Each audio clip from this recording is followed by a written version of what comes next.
Welcome to Catalyst for Healing. We are doing a demonstration video today with Emily Sellis, and you were on the podcast earlier in the week. Yeah. Talking about EMDR and religious trauma. So if you're interested in getting more information, go ahead and watch that video. But today we're going to do a brief demonstration to show people what an EMDR session might look like. My name is Emily Sellis. For those of you who I haven't met yet, hello. And I am a licensed marriage and family therapist. I've been practicing EMDR for almost 10 years now and just found it to be really, really useful with my clients to help them get out of some of these stuck thought patterns or to reprocess some traumatic experiences that are keeping them from living their life to the fullest. So this is going to be a short demonstration today, but just to give some context that this is an 8-phase treatment. Usually the first kind of EMDR therapy session is really just an information gathering, kind of doing an intake. And then we spend quite a bit of time usually doing some stabilization and what they call resourcing. I'm going to show a couple of the resources today. One of the important things about EMDR is that when we're having these reactive experiences that are causing problems in our life or challenges in our life, we can get really stuck in a neural pathway, like a certain thought that won't get out of our minds, and it kind of takes us and spirals us out. One of the things with EMDR that you're trying to learn is how to shift out of that. So an example that I have is like if you were to imagine that you're riding a bicycle on a rainy day and you're riding on a dirt road, and when you ride into that mud, that groove kind of carves out in the mud. Well, the next day, everything's dried up, and that is a deep groove. So let's say you're riding your bike down that same path again, and then your tire falls into that groove, right? Now, it's pretty easy to get in, but it's hard to get out of that groove. So what these resources are meant for is to help you practice getting out of those grooves. It doesn't mean that we're trying to pretend like these things didn't happen. That's a big part of EMDR, is that we're learning how to container these things that are challenging us so that we can then focus on some other things in our day, like going to work, taking care of ourselves, being present in our relationships. And so then we take things out of the container when we come to therapy and we work on it again. And then we put it back into the container so that we can save it for later. But we're not just putting it away and trying to not think about it or distract ourselves and then never coming back to it again. That's not going to be helpful. So that's a little bit, I just wanted to give that. So the stabilization resourcing is a big part of therapy, especially if someone's coming with some things that are pretty big and challenging. We're not going to just jump right into stage 4, which is this reprocessing that I'm demonstrating today. But of course, because Maria, you've done so much of your own work, which is just inspirational. We're going to be working on something that you feel comfortable sharing and that you've already done a lot of work on, but to give this demonstration of what a therapy session would look like when we're at that stage 4 of reprocessing. Okay? Yes, sounds good. So cool. So first of all, I'm going to walk you through, and you're welcome to join in on these resources. Please do not join in on doing any of the reprocessing on your own. That's the faster bilateral stimulation. You really only want to do that with a professional. I just want to give that disclaimer. Yes. These resources, I'm going to be teaching 2 today, the container and also the aroma. Like aromatherapy.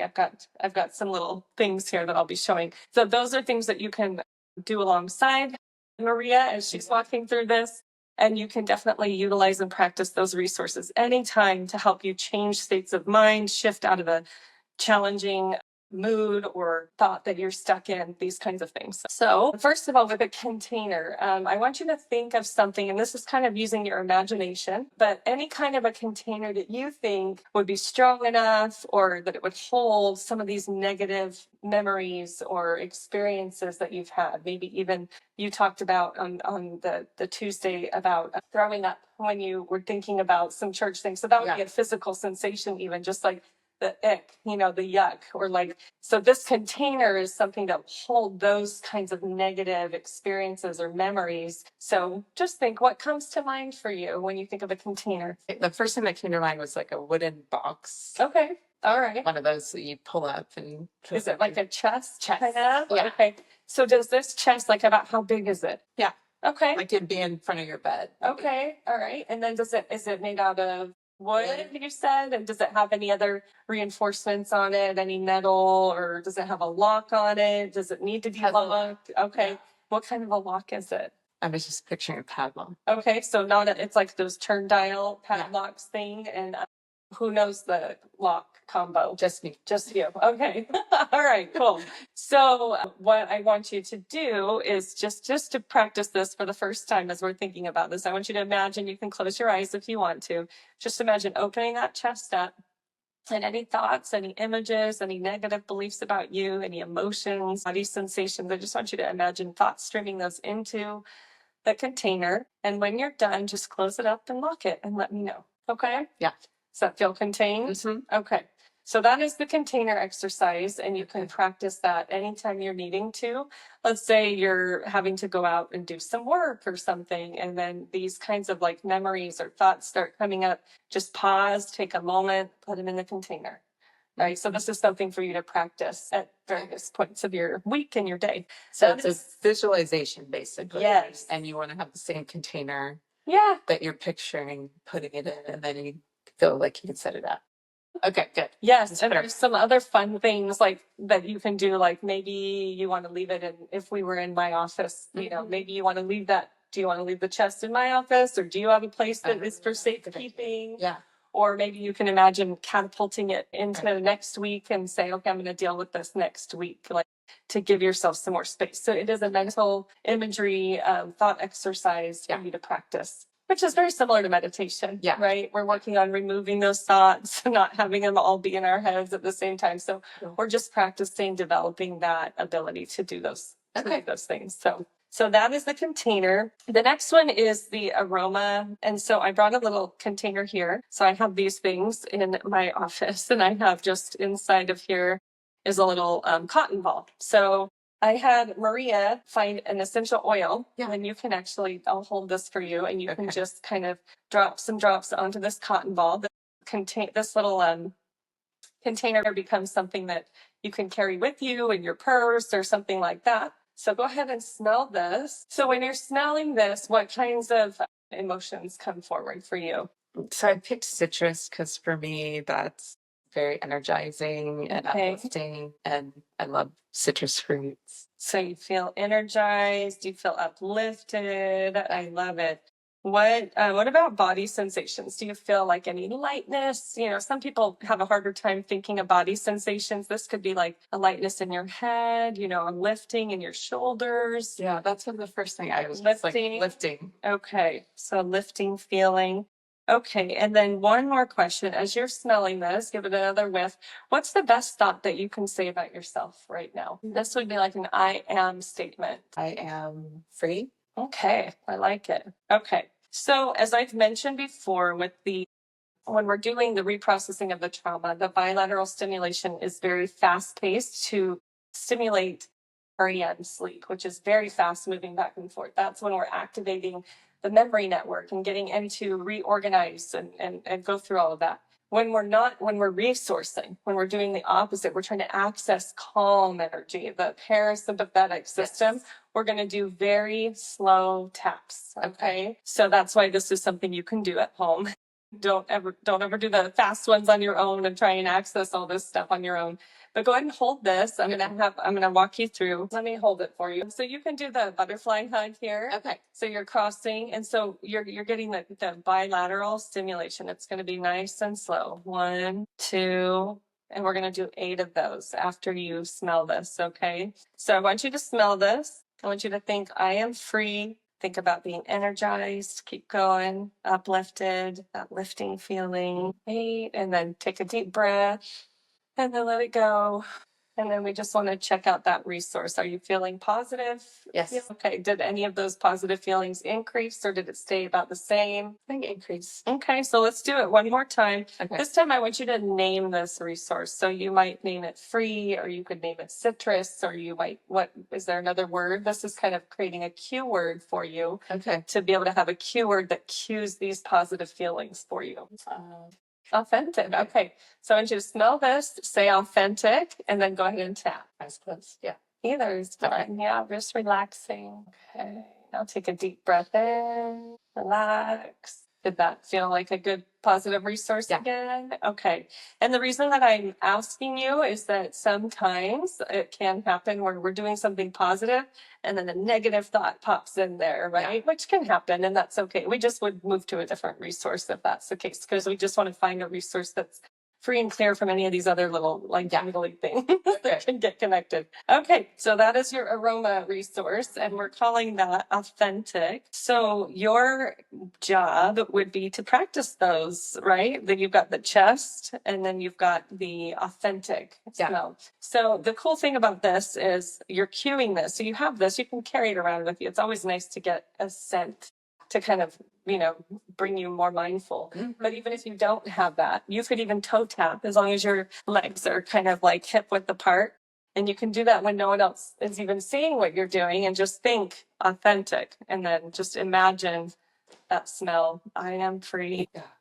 And you can kind of recreate this experience. It's all what's in your head, right? That's what you're focusing on. So these two things people can do at home. The chest that I came up with, but they can come up with their own container. And because I tell clients all the time, it's like, save that stuff for therapy that continues to disturb you. Like you're focused on the deep groove and the bicycle, so that you're not distressed all the time. And people have found that when they use a container like that, it's really helpful. Yeah.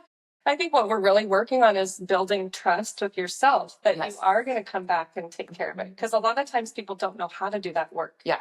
And that's what therapy really teaches us is how do I clean up in my mind? How do I reorganize? I love that image. I don't know if you've ever seen it where it's like two heads and one of them has looks like a scrambled thing of yarn. Yes. And the other one has like a spool that's like and so it's going from one line to the other. And that's really how I see therapy is let's take what feels overwhelming or distressing and let's organize it and know that we can feel better and get to that. So I think that's what is really helpful, that container, building that trust.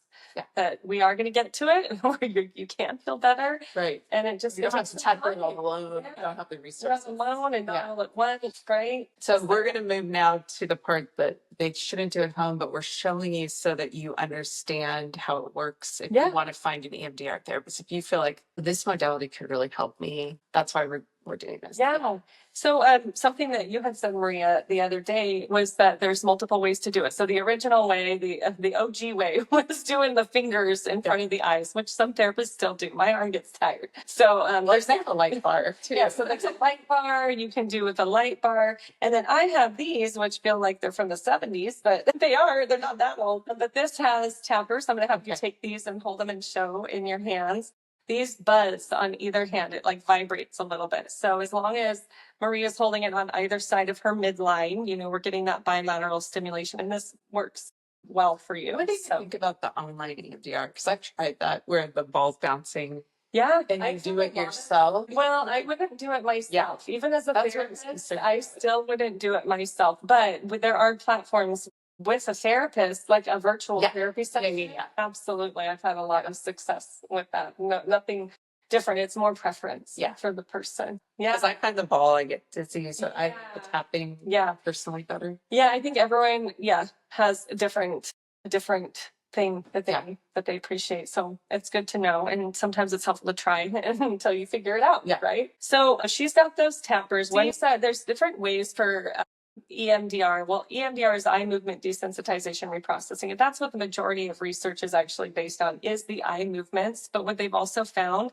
is that any kind of bilateral stimulation is going to help. So these, if you want to show them those, Maria, these little things vibrate in someone's hands. So they'll hold these. And then when I can decide how fast this is going and how many passes back and forth that it goes. And then I'm gauging that based on my training and how I'm working with that. I won't go into all those details, but that works really well here too. People can also do a light bar where they're looking back and forth. Some people do virtual EMDR where there's a ball going back and forth on the screen. So there's different ways to access these experiences or access the memory network is what we're doing. Again, just a disclaimer reminder not to do this part on your own. Do this part with a professional. You can utilize those other resources. But before we get started with the actual reprocessing and kind of walking you through, we're going to go ahead and do what's called setting up the target. So what we're going to work on today. So Maria, if you want to let me know what you decided to bring in here to today's session. So my biggest issue, and so I've done some work on this, actually a lot, but it's always honestly getting activated on a day-to-day basis still, is the good girl conditioning. Okay. Which was very much a part of the religion that I grew up in and the religion that I ended up choosing secondary. So, Catholicism, there's a big focus on being good and kind, and those are all wonderful things. But in some ways, as you know, like anger is also a very healthy and needed emotion. Yeah. And so for me, a lot of my anger got repressed because I was constantly trying to be the good girl, the kind one. And so what happens over time, and that was wildly reinforced in the conservative Christian church that I was involved in terms of even, I think, magnified in a way because of the structure of that system and how much it's emphasized that women submit to the men in their lives and there's a hierarchy there. And so for me, it's having boundaries and having a voice and standing up for what I believe, even if it's hard to communicate, has been my life's work because I was a major codependent due to these patterns. Sure. And so I guess that's just what I want to focus on because I haven't done EMDR specifically with that piece. So I thought maybe we use that. Yeah, that sounds good. So when we're looking at this, is there a specific memory that you have oftentimes with the EMDR, either the first time you remember this good girl complex being important or imprinted on you, or the worst time? So the first or the worst? Does anything come to mind for you as far as that memory? The first or the worst? I think there was communicated by someone in the church when I was having some struggles with friends early on. You just be good and you be kind to everyone. Oh, yeah. And so is there an image that comes to mind? Is there a certain person you were talking to? Are you in a room when you had that memory, that conversation? If there was like a Polaroid still picture of that memory, what would it look like? Would be, actually, now I'm getting clear on it. Okay. It was a very progressive Catholic church, so I was an altar girl. Nice. And so, like that. It was one of the priests. And I think I had mentioned something about a friend, and that was the feedback. And so I think, I guess I always pictured like Mary at the foot of Jesus being just kind and loving and listening. Yeah. And so there was always this desire to be like, okay, well, I just need to be more like Mary. Right. And then we have prayers in the Catholic Church around that, Yeah. And so I think that's the image of being in that area where we're getting ready to go out and light the candles. Okay. So kind of keeping that image in your mind. Okay. So when you're thinking about that memory, what's the negative belief about self? Like when you're thinking they're telling me just be the good girl, you're about to go out, you're kind of being shut down a little bit in that way. So what's the negative belief about self? You mentioned the good girl complex. Is it I'm not good enough? Is there another like negative Guilt for having feelings or being frustrated with someone. Okay. That I'm not supposed to feel frustrated. I'm not supposed to feel angry. And then the need to shut that down. Okay. So let's think about what does that mean about you? If you have to shut that down, does it mean like I'm not a good person. I'm not a good person. Yeah. Okay. For having, Okay. that got ingrained very early on. Oh, yeah. So I'm not a good person if I have bad feelings about people. Okay. Yeah. And that obviously can be damaging on so many levels because you really want to trust your feelings. Right. Around people to discern who you want in your life, right? Whether they're good or bad. And so when you shut that down, there's just no discernment. Yeah, right. So this could be one of those things where there's some strings that are pulled in from other memories, right? Yeah, so with this target, we're addressing this target. And oftentimes what happens, this bundle of kind of fibers comes together. Yeah. But as we work on this, like it kind of loosens up a little bit. Yeah. But then with EMDR, I think I was mentioning to you, EMDR is when we just have full open road ahead where we can kind of let this go wherever it's going to go. Or we can do EMD, which is focusing in on one specific memory, which is what we're doing. And we talked today. about doing that today. Yeah. Sure. Yeah. So where there can be some of these other things, if we notice that that's coming up when we're doing some of the reprocessing, we'll just pause and we'll use that container exercise. Okay. Put some of the other stuff in there and that can be worked on later, but we'll keep coming back to this memory of you as the altar girl, being told this kind of a thing. Yeah. So when you're thinking about that, we just came up with the negative cognition. Yes. I'm not a good person. So let's think about how would you have liked to feel about yourself? It may not feel true when you're thinking of this memory that you didn't feel that way, but how would you have liked to think about yourself in that memory, in that story? That all feelings are important and that I should listen to them. Okay. I'm curious about them. So my feelings are valid. Valid. Or yeah. I'm okay just as I am. I'm okay. Yeah. Okay. Just as I am. I'm okay just as I am. So this is just like side note here. This is one of the really important parts is to really distill down and find what that negative belief is. Because sometimes there can be a negative belief about self or a positive belief about self that's not quite it. And so that's why you can hear us kind of going back and forth because I'm trying to drill in and drill down on like, well, what exactly is that? So now moving forward, as we're setting up this target, what kind of body sensations come up for you when you're thinking about this memory? When you're thinking about the altar girl just about to go out, you're kind of getting shut down for having feelings. Is there any body sensations that come up for you? I mean, the first thought was the throat. Okay, like a tightness in Yeah. your throat? But it's like, because it's like my voice is getting shut down. Okay, yeah. So when you're thinking of this memory, now I'm going to have some scalable measurements here so that I'm kind of knowing where to go with this. This is called the SUDS. I don't know how much lingo you want me to give. The subjective units of disturbance scale. So I'm going to ask you, when you're thinking about this memory and you're thinking, I'm not a good person. Yeah. You're feeling guilt, frustration, anger. I think shame I was hearing in there too. And then you're feeling that tightness in your throat. How disturbing does this feel to you now on a scale from 0, neutral, not disturbing at all, to 10? And that's presently when you're thinking about. Yeah. I mean, if I can get into the feeling as a little girl, Yeah. it's probably like a 7. Okay. But the overall feelings, like the beliefs, I think are lower just because I've worked on it. Yeah. So what we're going to do now is I'm going to set this up for you. I'm going to start my back and forth, the bilateral. Yeah. But what I want you to do is kind of picture that we're starting at a train station. Okay. So we're at a train station. You're hopping aboard this train and we're going to start going down the train tracks when I start doing the bilateral stimulation. So once you start having maybe some thoughts come up, sometimes at first they're like more like, this is weird. What am I doing? Yeah. I feel I'm, just thinking more present focused, and then that's okay. Let your mind go where it goes. But then sometimes you can get into some memories that start to pop up. Like you might have like a feeling come up or another image that pops up. So we want to just let that go by like it's scenery. Like you're just going down on a train ride, like, oh, that's a tree. We're not going to pull the tree into the train with us. Yeah. Okay. And start thinking about it. And I'm also not going to have us really talk much while we're doing this. I'm going to pause every once in a while and ask you to rate again on that SUDS, 0 to 10.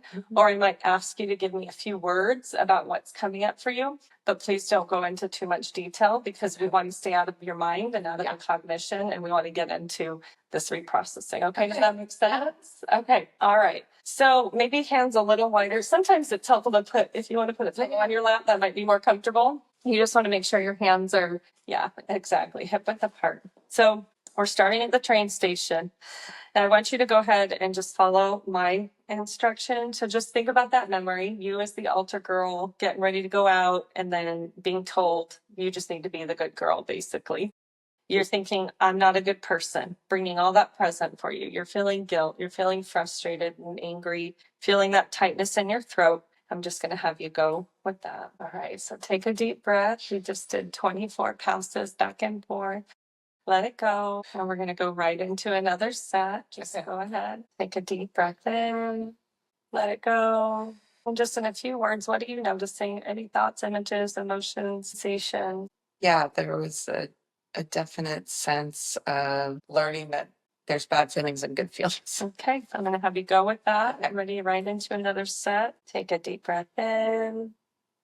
Let it go. We're going to go right into another set. Okay. Just letting it go. Let all that scenery pass you by. I take a deep breath in. Let it go. What's coming up now? Just real briefly. Just realizing that that was one moment. I mean, there's several others where it was like, don't talk about the bad feelings, but also being spiritual means always being good and kind. Okay, so I'm going to have you return back to that original memory of the altar girl getting ready to go out and about the friends. How disturbing is this feeling to you right now on a scale from 0 to 10? Like a 6. Okay, I'm going to have you do another set. You're doing great. Keep going. Take a breath. Let it go. We're going to go right into another set. Take a breath in.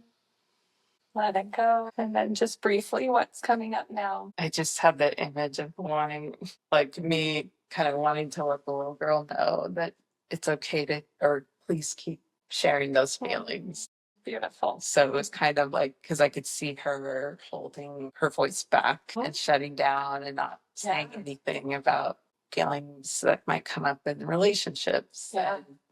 Okay, go with that. I'm gonna keep you moving on that train, okay? Sounds like wanting to care for that little version of you. Take a breath in, let it go. We're gonna go right into another set. Hands a little farther apart. Take a deep breath. Let it go. What's coming up now? I was shifting my energy because I mean, it was weird when I was getting into the feelings of her. Mm-hmm. It was like getting more distressing. Mm-hmm. And then as I brought in myself, kind of offering the different parenting towards her and saying, no, I want to hear what you feel and I want us to listen to it. I want you to keep talking about it. It was like the voice, the throat started opening up and then my body started, this was kind of like the moving around, started feeling calmer. That's awesome. So what would you say is the disturbance scale? From 0, it's neutral when you're thinking about that memory, to 10. Where would you place that now? So it's gone down to like a 2, I'd say. 2? Okay. So I'm going to have you keep going on that train. Okay. You're doing great. Take a breath in. See, big smile. Forgot to breathe. Yeah. So what's coming up just briefly? We'll keep moving. I had the visualization with her getting that feedback, her going back to the friend and speaking whatever was bothering her. Yeah.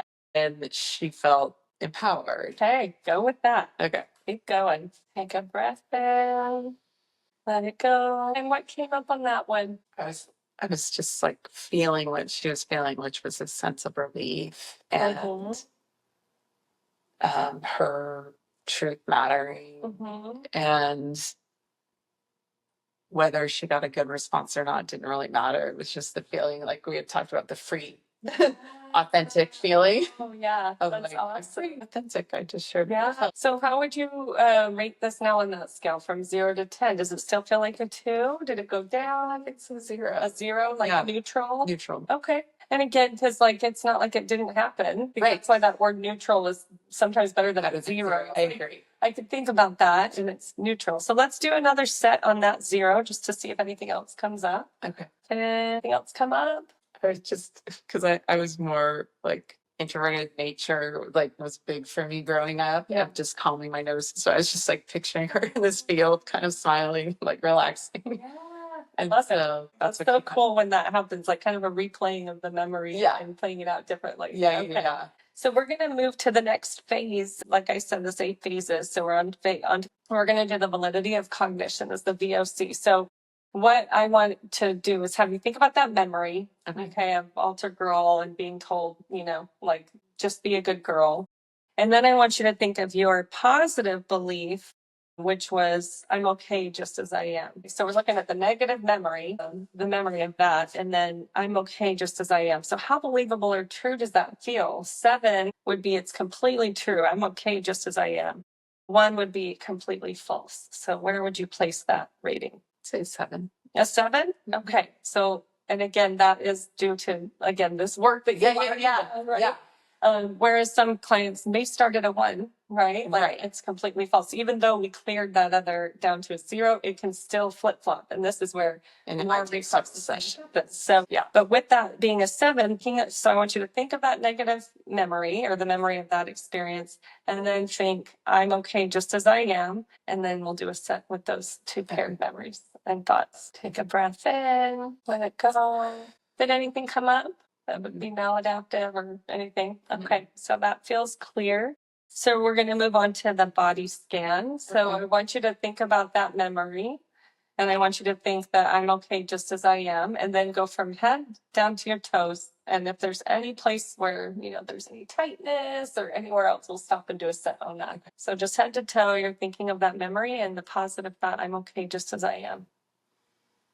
Just let me know if anything comes up. It feels clear. Feels clear? Yeah. Okay. So if there were like tightness in your throat, for example, and you'd focus in on that tightness in your throat, and we would do some sets on that. Okay. Until that dissipates. Sometimes, just for the listeners, sometimes that can take a few different sessions or what do you call it? Sets to be able to do that. So let's, on that clear body scan, just go ahead and we'll do another set with that clear body scan just in mind. Okay. Take a deep breath in, let it go. And then did anything come up? Did you notice any body sensations? No. Okay. All right.